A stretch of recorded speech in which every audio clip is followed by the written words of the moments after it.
I'm also joined at this moment by Jiten Jain, cyber expert who's been, in a sense, engaged in this debate over how far can you go to take on Chinese app. Jiten Jain, is this a step forward? Can you really execute this? Is this really possible in today's cyber world? Razib, it is possible, but what we were lacking was the political will to do it. I think this should have been done 5 years back. We were falling into a trap and it was becoming a vicious cycle. It was, the more you allow more customers or users to join these apps, it becomes more difficult because, there is a public sentiment in favor of this app. There are influencers who make business out of these apps. So, what government has done today is primarily for two things. I think it is a clear answer to China for what the censorship they did on the Prime Minister's statement and the Embassy of India statement. I think the message has been sent to China that you cannot censor a sovereign.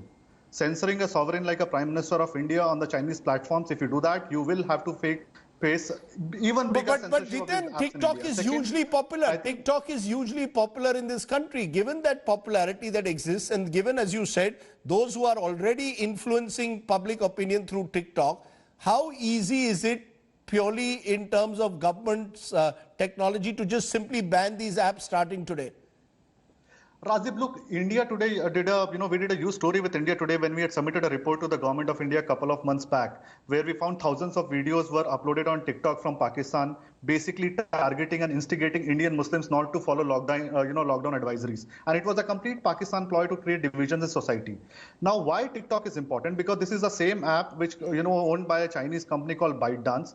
They run a parallel version of the similar app in China, and on that version, you cannot even upload a single video related to COVID-19 or criticism of government or any, which disturbs communal harmony in China. So they follow different standards and paradigms in China. They have different standards here, and they have running a commercial business.